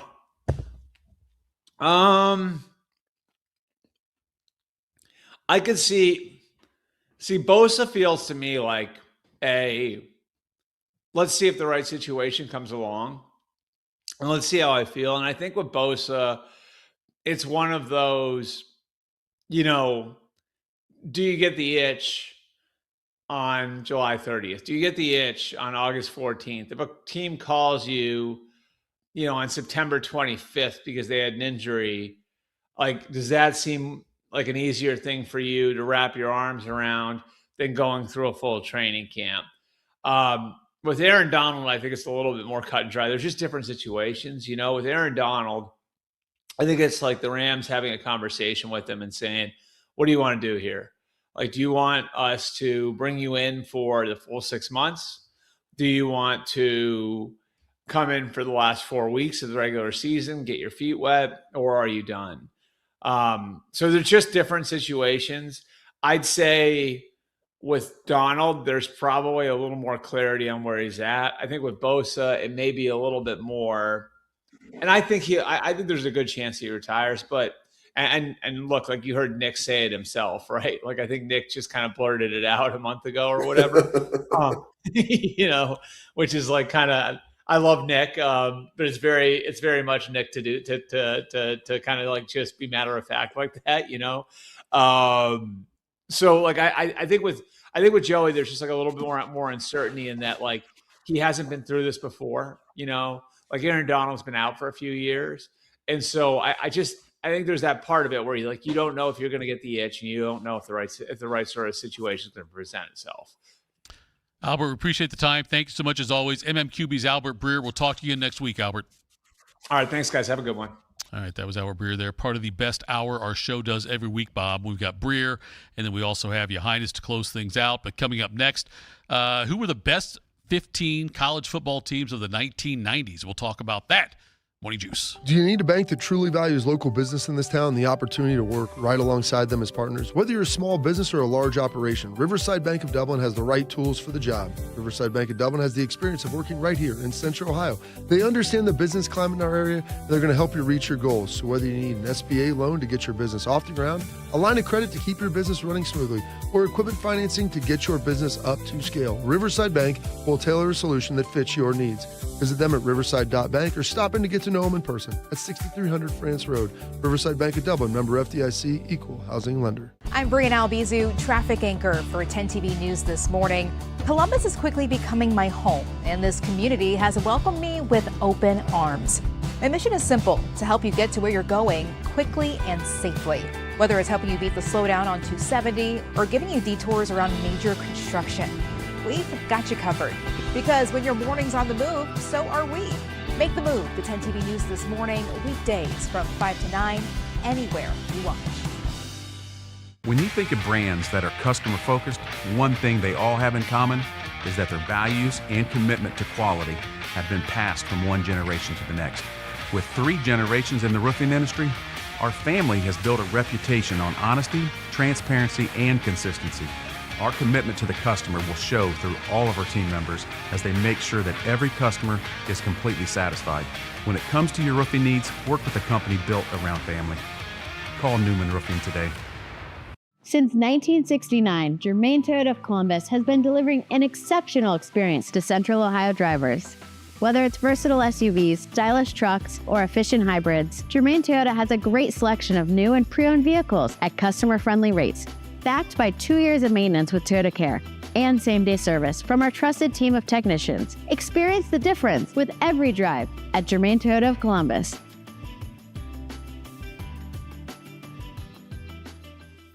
Delaware County Veteran Services is a county office that faithfully assists veterans of Delaware County. Although not the Department of Veterans Affairs, we help veterans and their dependents navigate through the process of applying for benefits administered by the VA, and we provide transportation to VA medical facilities. So if you're a military veteran or a spouse of a veteran, schedule your appointment today. A wide range of VA and local benefits may be available to you. Delaware County Veteran Services, conveniently located in the historic courthouse in Delaware. At QC Kinetics Columbus, patients find lasting joint pain relief. Regenerative treatments help repair damaged tissue. No surgery, downtime, or steroids. So after I got done playing football, I still like to work out, go do all of the activities that I love so much. And unfortunately, I started having a little bit of pain in my knee.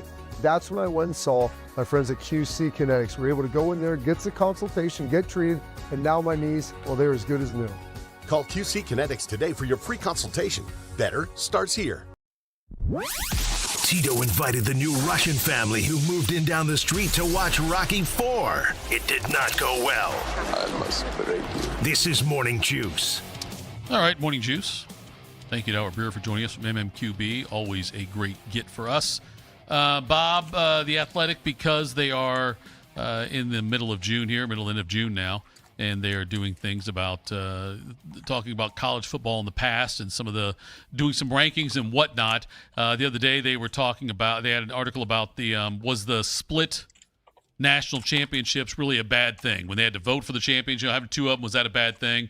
And the one they most recently put out was the top 15 college football teams of the 1990s. The 1998 Ohio State team did not make the list, but the 1996 team did. That one had Orlando Pace, it had Vrabes, it had Katzenmoyer, it had Sean Springs. That's the one that finished number 2 in the country after beating Jake Plummer. And first, let me ask you this, Bob. How far back, like at what age, because you're talking about the 1990s, so let's see. How old were you in 1990? I would have been 7. I remember Joey playing a little bit in 93, but really the 94, 95, 96 run was for me going into I want to say like 5th, 6th, 7th grade right there. Right. Yeah, because 98 would have been, I was a freshman in 98. And so that was that 94 team, the year they beat Michigan, I remember that and how big of a deal that was. And yeah, the 96 one was huge. I remember just because the fact they closed out in the Rose Bowl like that against Jake Plummer. D. Miller had a decent game in that one. Demetrius Stanley, I believe, had the big touchdown that won it, right? No, David Boston, I think. Boston it was. You're right, Boston. Yes. I mean, Demetrius had a lot of catches on the drive leading into it, but the final touchdown was David Boston. He ran like a little runaway fade and backpedaled into the end zone. I mean, who's the one that remembers this Thitoff? Me or you? Let's go. Bob, okay, wait. You have less to remember than I do. I don't know about that, but I've been alive longer, maybe less Bob. years. Yeah, I've got 55 years of memories. Well, 55 years to capture memories. I don't know if we've got 55 years of knowledge in there all the time. My coaches used to tell me I forgot more about football than you know, so I don't know where that falls into the calculus on that either. The 98 team to me, 96 was great. Don't get me wrong. The 98 team, though, with the 95 team, if you really look at it, they had the Heisman Trophy winner, and the Biletnikoff winner, at running back and receiver. You had a 3rd-round quarterback. I think Corey Stringer was still there on the offensive line. I think you might be right about that one. These came in 96, 97, 98, I believe. I'll have to go. Maybe Pace was there in 95. I'm not sure. But 95 didn't have Katzenmoyer, but you still had Vrabes. You had that really good front. You had all the defensive backs that were there. I mean, that 95 team was loaded up. 96 maybe had the best defense in Ohio State history. And that was the year they lost to Michigan 13-9. I'll never forget. We watched that game multiple times while I was at Ohio State. And because they would always say, this was the best defense that they always said in school history. If you're going to win, you got to be able to do this. And 96 was the Sean Springs slip on Ty Streaks, and that was the difference. Ohio State got field goals, Michigan got touchdowns. They ended up winning 13-7 because they were dominating at half. You felt like they controlled the game, but it was only 9-3. I want to say. I think Michigan maybe had a field goal, and then they get another field goal, and then you get the slip, and then that's the game. On their list of others that merited, they did the top 15 teams, and the others that merited consideration, they did have the 98 Ohio State team on there and the 95 team. 98, Bob, is the first time I remember hearing the term silver bullets. Is that when it started, do you think? No, that's not accurate. That's the first time I ever hearing it, Bob. That part's accurate, but I'm saying when did you how far back do you think it went? Well, I know this because knowing Ryan Miller and Luke Fickell, Vrabel, those guys, that was a term that they used when they were there, and they finished up in 96. Okay. So I know it at least dates back to that. I'm guessing it was probably something that Pugic was using in the early-ish 90s. So I would say sometime 93, 94, 92, 93, 94, maybe. I mean, the origin of this silver bullets name. Now, there you go, Jeff. Now we're on the topic here, trying to find that out. I'll do some research on this to see when they first heard about it, because everybody used to get a 223 little keychain or necklace with that on it when you became part of the silver bullets. The number one team on the list, Nebraska's 1995 team, went 12-0, and they had Tommy Frazier there, and they rolled Florida 62-24 in the Fiesta Bowl, and the discussion, which is crazy for a team that didn't throw the ball. I mean, Bodie, it's something to watch with a team that runs the option. You know how much of a just butt beating it looks like when you roll up 62 points and you don't throw the football that much. Well, Bob, I've seen maybe Navy not score that much, but kind of do it in one afternoon. They like to slow the tempo down. They'll say, why do we need to score 60 when we can just score 28 and have about 52 minutes of TOP, time of possession there at the end? But there's been a few times, Carp, over the years where I feel like I've been on the other side of that knife. In that championship game, Tommy Frazier, the quarterback, and running back Lawrence Phillips combined for 364 rushing yards. Quarterback and running back did that. And you're right, Bob. That's all they did. You knew they were going to run it. They didn't pass very much at all. And to roll Florida like that, 62-24, they sacked Danny Werfel 7 times in that game. But that Florida State team was so much fun to watch. But then the other ones at number 2 and number 3 on this list, you had number 2 was 1991 Washington. Number 3 was 1991 Miami. The split national championship there as well, but both those teams were damn good. You are vaguely familiar with the 91 team. I'm sorry, was the that had one of their main players was their kicker Carlos Huerta. Was one of their top players there, and they went through. They barely beat Florida State. They did beat Penn State that year, and then shut out Nebraska in the Orange Bowl. Yeah, the Orange Bowl games back in the day when you had Nebraska playing, or Fiesta Bowl playing Miami's, the Floridas, like there were some unbelievable games because it was just such a contrast in style where Miami and Florida trying to throw the ball over the place, move the ball down the field, and then you had Nebraska and the Black Shirts defense who would just beat you up physically, and then they would just pound the football on you. And I remember what year, is it 96? What year did did Nebraska beat Miami in the Orange Bowl for their national championship? Nebraska beat Miami in the Orange Bowl for the national championship. I'm not sure on that one.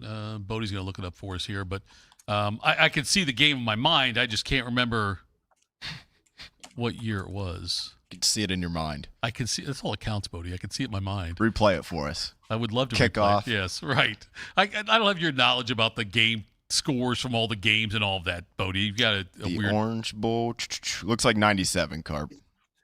Was that 97? All right, so that was. I'll never. Yeah, sorry. You go ahead. I'm trying to look here. Maybe it wasn't the Orange Bowl. It was one of the bowl. I remember I was young enough that my dad made me go to bed. January 1st. 95 is when Nebraska beat Miami. And I don't know what game that was in Miami. Yes, that was in the Orange Bowl, January 1st. The one 97 was Tennessee, sorry. Yeah, I was because that 97 team was with Peyton Manning. That was his last game. I believe. Am I correct? I think you're right. Except after that, I think it was T. Martin was after that then, right? Yeah. T. Martin won it. They won it in 98 the next year with T. Martin. When Ohio State gave it away. But Nebraska beating that Miami team, and I'll never forget my dad. The game ended up being 37-14. And if you look at the game, the box score, it was close, like most of the game early on. And where is this? I'm trying to look, see if they have that in here. They don't, but I remember my dad made me go to bed.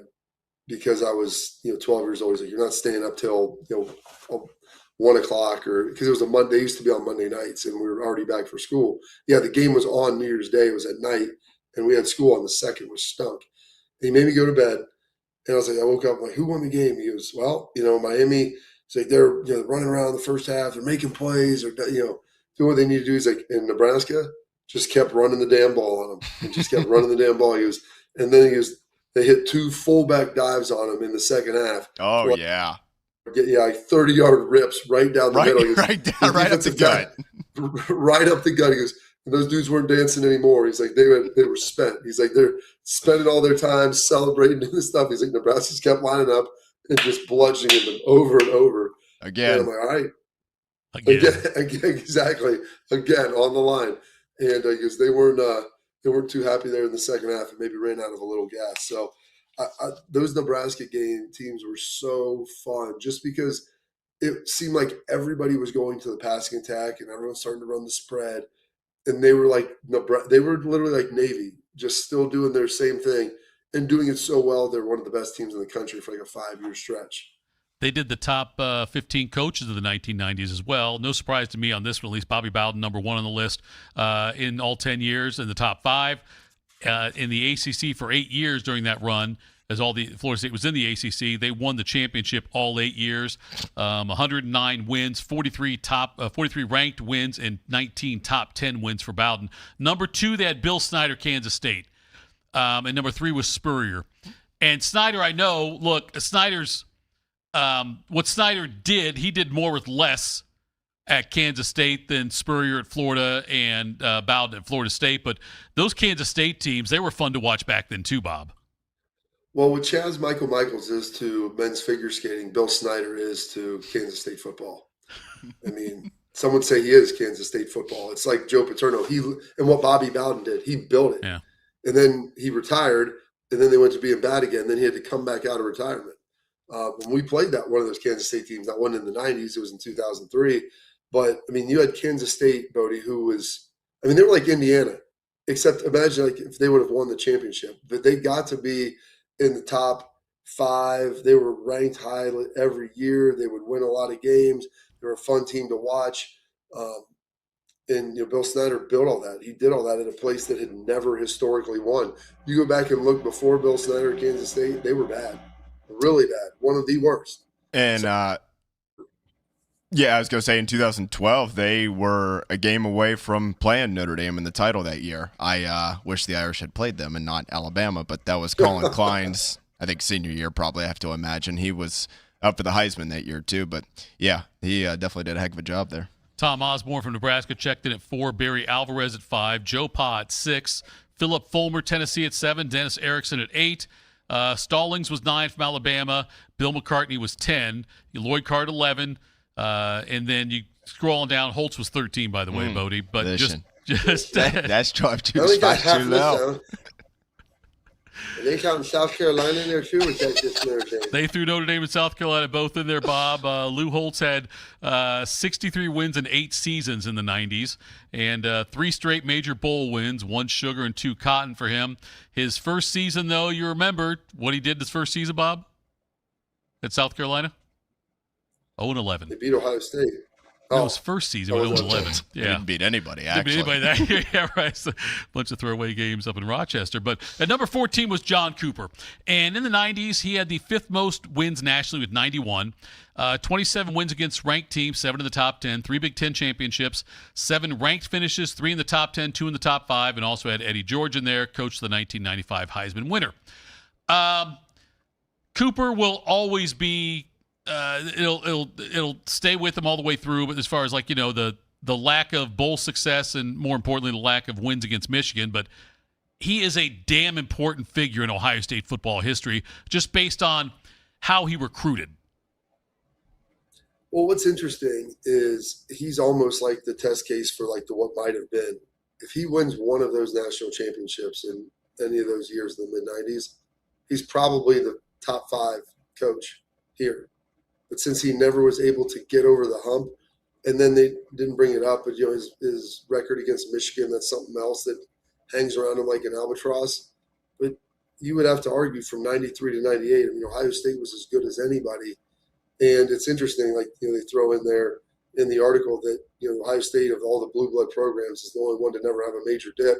And Coop was a big part of that. And he was good. And his famous line was, when he got to Ohio State, you'll love this, Bodie. He's like, Earl Bruce is a hell of a football coach. He's like, I don't know how the hell he won with these players. We got to get better players.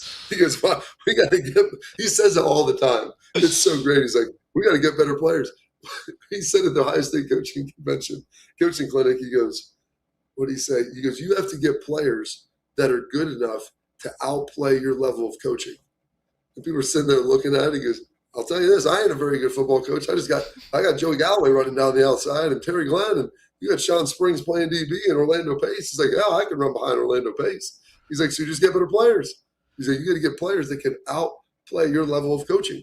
And he's so funny. He self-deprecates with that. He's such an important figure.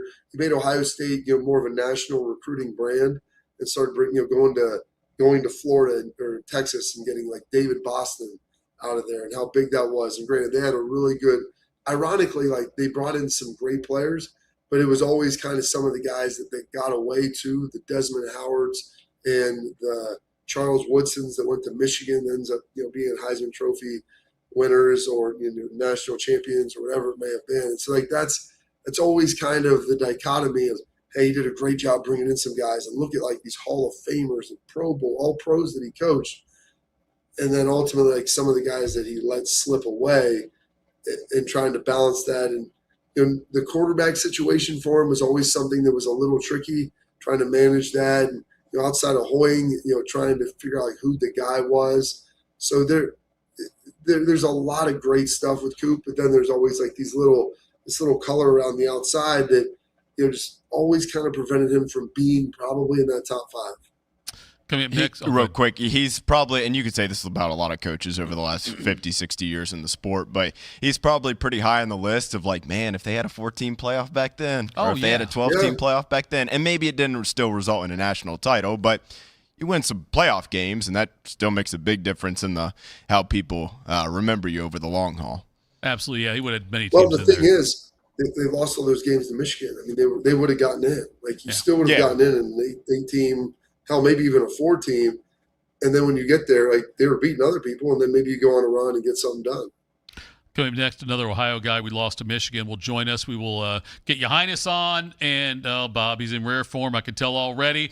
And we will have him on next, tell you what's got us juice, Morning Juice. At QC Kinetics Columbus, patients find lasting joint pain relief. Regenerative treatments help repair damaged tissue. No surgery, downtime, or steroids. Knee pain's something I lived with since the big game, and I'm all over surgeries. That's how I found QC Kinetics.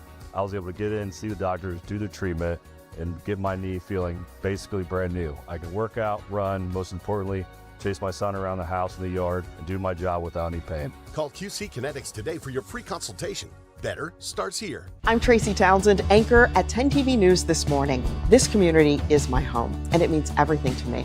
I care deeply about the stories we bring you each day, especially the ones that truly impact your life, from women's health and advocacy to the decisions happening at the State House. My goal is simple: help you feel informed and connected, because when news moves fast, you need a team that moves with you. Make the move to 10 TV News This Morning, weekdays from 5 to 9, anywhere you watch. Delaware County Veterans Services is ready to help you access VA benefits, emergency financial assistance, dental and medical grants, transportation, and more. Give Delaware County Veterans Services a call, 740-833-2010 to schedule an appointment. Since 1969, Germain Toyota of Columbus has been delivering an exceptional experience to Central Ohio drivers. Whether it's versatile SUVs, stylish trucks, or efficient hybrids, Germain Toyota has a great selection of new and pre-owned vehicles at customer-friendly rates, backed by 2 years of maintenance with Toyota Care and same-day service from our trusted team of technicians. Experience the difference with every drive at Germain Toyota of Columbus.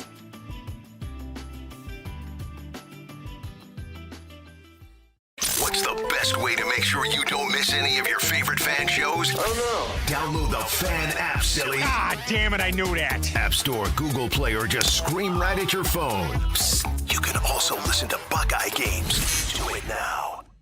Do you need a bank that truly values local business in this town and the opportunity to work right alongside them as partners? Whether you're a small business or a large operation, Riverside Bank of Dublin has the right tools for the job. Riverside Bank of Dublin has the experience of working right here in Central Ohio. They understand the business climate in our area, and they're going to help you reach your goals. So whether you need an SBA loan to get your business off the ground, a line of credit to keep your business running smoothly, or equipment financing to get your business up to scale, Riverside Bank will tailor a solution that fits your needs. Visit them at riverside.bank or stop in to get to know them in person at 6300 France Road. Riverside Bank of Dublin, member FDIC, equal housing lender. We have a desire and passion for great customer service. Every detail is important to us. From your first phone call to the end of the project, Newman is here to help you every step of the way. We're here to educate you so you understand what's happening with your roof. We're in your corner to help you be confident in your decision. After all, when your name is on it, it just means more.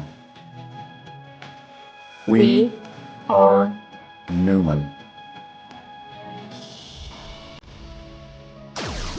If you're looking for the inside scoop on the Buckeyes, you've come to the right place. This is Morning Juice. Apparently, welcome back to the 1990s. Good morning, Ya Highness. Bob, he's trying Good morning, baby. What's happening this fine Thursday? I don't understand the Miami gear. Well, I wasn't going to wear it, but you were talking about the greatest college football teams of all time, and I just want to make sure you mention the 2001 Miami Hurricanes is the greatest college football team ever to play in the field there. You want me to hit you with a few factoids there about the Miami Hurricanes of 2001? Bob, do you want to hit me with a few factoids of the 2001 Miami Sure, Hurricanes? let's do it. Yeah. 38 NFL players, 17 were first-round draft picks. Averaged almost a 33-point point differential. Defense only allowed 9.8 points per game. And the craziest stat that I've never seen repeated, if the offense never scored a single point all season, they still go 8-4. That's how dominant that team was. That was, by the way, the Ed Reed, Andre Johnson, Clinton Portis, Frank Gore, Wilson McGahee, Jeremy Shockey, Woolfolk, Vilma, Sean Taylor, Roll, McKinney, Kent Dorsey. Those are some of the highlight of the big-name guys. But that was the greatest football team ever assembled in college football, in my opinion. You want to say there, Bob, or should we go into the World Cup stuff? Well, no, I mean, I would always tell people that was the most talented team that probably that run from 2000 to 2002 for Miami. It's one of the most impressive runs in the history of college football. They won one natty they probably should have won in 2000 if it wasn't for a loss to Washington early in the season.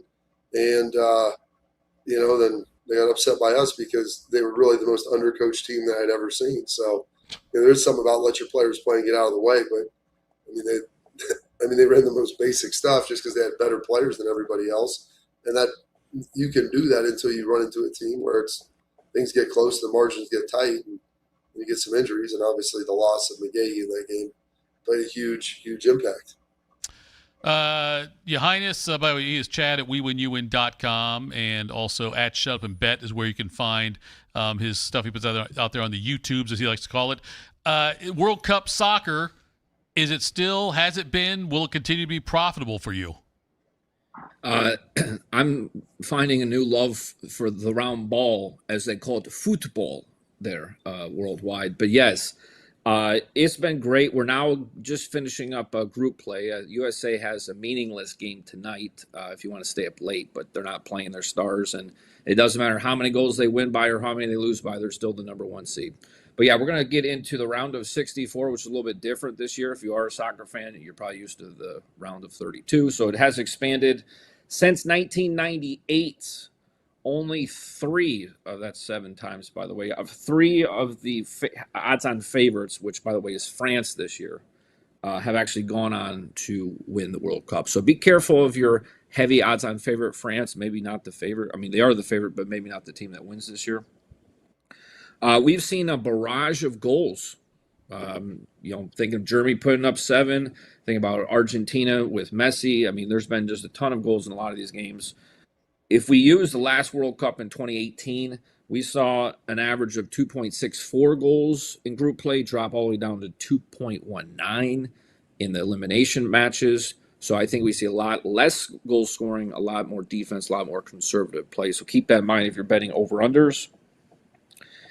And the one glimmer of hope I give to all my fellow Americans is the USA men's soccer team, I think, is going to have a very easy path. Now, I'm not saying they're going to win or anything like that, but that's something you need to pay attention to, especially since we've gone to the larger field. Those 1 seeds, the group winners, are going to have a much easier path to get to the, whatever they call it, the Elite 8, Final 4, semifinals. But yes, the USA, I think, is going to have an easy path. I would not be surprised if they get it at least to the round of 16 and actually make it to maybe the quarterfinals or the last 8 teams there. So USA, I think, has got one of the best teams they've had in decades for them. So one of the other interesting nuggets that you threw in there that you didn't get to sent over in the email is that every winner since, 92 maybe, has won their group since they expanded in 98. So every World Cup champ has won their group. So none of now they're letting in 3. They used to let in 2 per group. So would you, if you're betting on someone, even if you're trying to get some value, would you still roll with somebody who won their group and think that holds? I think the winner of this year's World Cup is going to be a group winner. I think because now we have these, the third seed, if you want to call them, in the groups, there's going to be a handful of those that make it in. Those are going to play the one seeds. Those are going to be some of the easiest games. A lot of those one seeds, so like Mexico, just off the top of my head, the USA, I had it right in front of me. There was a couple here. Germany is another one.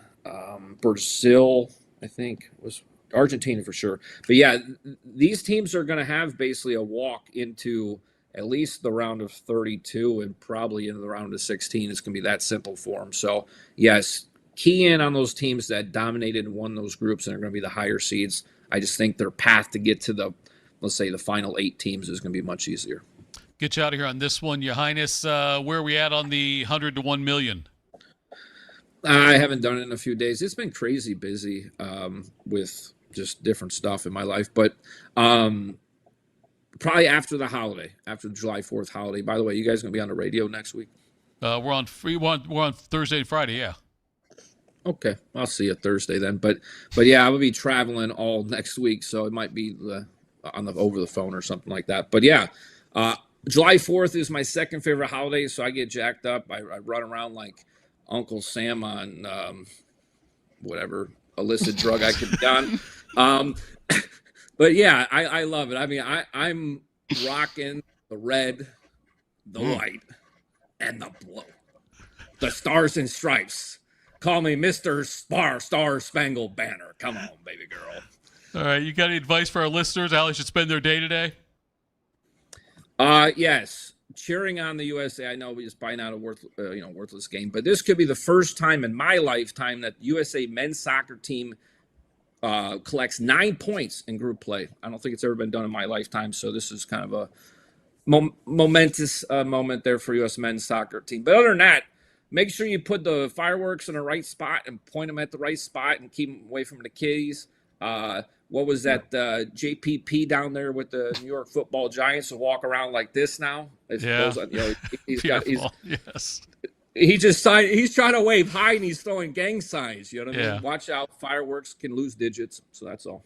He gave his last high fives for sure. Thanks so much. We appreciate it, Chad. We'll talk to you again soon. Was it high 4 then? Yeah, that's what it'd be. A high 4, yeah. I think it's 3.5. 3.5. Okay. All right, that was Chad at WeWinUwin.com. There we go. At Shut Up Bets, where you can find all of his YouTube stuff. Bodie, let's tell people what's got us juiced.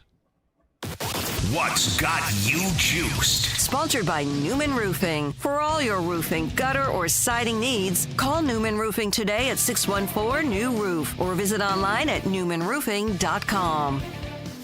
All right, it's a Thursday. What's Slade's got to say? Like, if I can button the top of a shirt, like, I should just go do some neck. Like, I'm deteriorating. You punch me in the face, guess what? This jaw, this neck, you can take it. Just punch him in the face. Let's put it to the test. What do you guys think the founding fathers would have thought of if they ever had the opportunity to meet Ya Highness? Like, this is what we did. 250 years led to this. This is what we've evolved to. This is what freedom is all about. All right, guys, got a couple things for you. Second best day of the week. I tell you, taking a Wednesday off feels pretty good. Just a nice little break up there in the middle of the week.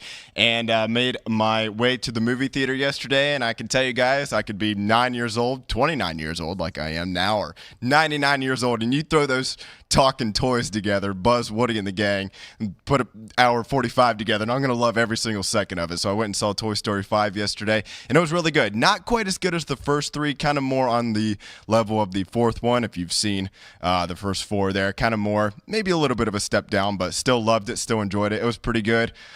Hit me right in the heart a couple different times. There was a couple scenes that had me choked up. Not even going to lie about that, but that was a good time there. And then happy to be back with you guys slightly this morning, Tito. Just slightly. The alarm went off, and I was like, I probably could use a couple more hours of sleep. More Wednesdays off. Nevertheless, I am off next Tuesday, so jot that down there. But I'll be here Wednesday next week. But that all has me juiced here this morning. Carp on a Thursday.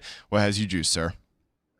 Oh, goodness. Last night, I was trying to figure out what my son and I were going to do. He didn't have any games today or tomorrow, and so we had a little free time. I had to get up for work, but it's like, could go out here, go to a restaurant, we could maybe watch a movie and bring some food back to the room, or we could go down to the National Mall and see everything that was going on down there. So drove on down, found some street parking, walked around. They've got so much stuff set up for the 250 on July 4th, but got pictures in front of the Washington Monument, Lincoln, World War II, peeked at the Vietnam, saw Jefferson from across the street. I showed him we pointed at the White House, got a couple blocks from that. And it was good. My son had never been here and seen any of that. So I was like, all right, there's so many people, so much weird stuff going on too. Big cities can get a little bizarre.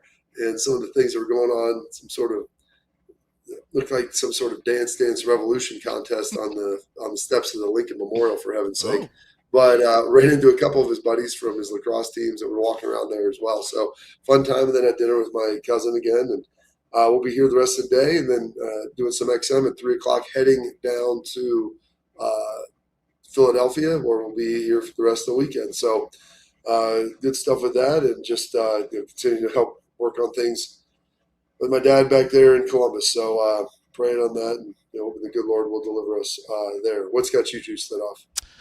Let's see what's got me juiced. The hanging out with Artie a little bit yesterday, and I continue to love the questions he's asking me about the World Cup and about the flags and all these things. And it's turned into a today in history with him for me, where I'm getting smarter just because he asked me questions I don't know the answers to. I have to look up. He's asking about the certain flag. What's this mean? Who plays here? Is it pronounced this way? Like he was wondering, a couple of countries, why they were like MAR was the abbreviation for the Morocco team in the game. And he said, Dad, it's MOR, right? He said, it's not Morocco, it's Morocco, right? And I'd explain to him, well, some countries, they'll spell it differently, whatever, based on, we have it differently here. It's just different countries have different abbreviations. But it's been quite the education for me. And it seems like now the World Cup and the Olympics are where I get the smartest in sports, because I've got to learn different things about different sports and different countries, and the education of one Tito continues every time there's an international sporting event. But I loved watching the World Cup yesterday. I'm going to watch a lot of it today. I don't think the games start till 4 o'clock today. I think there's 6 games again today. I expect a full breakdown of tonight's 10 o'clock kickoff time. You might not get a full breakdown of that one. That's what I expect. You might get a partial breakdown of that one, or I'll just AI it and just regurgitate that. Yeah, just do that. I'll just tell you exactly what it was. So that's it for Morning Juice. Bob, have a great time out there. Bodie, good to have you back. Thank you to Albert Breer. Thank you, Ya Highness. We are back tomorrow. AJ Hawk, Bob? He's gone. Okay. Goodbye, Bob. We'll see you tomorrow. Morning Juice.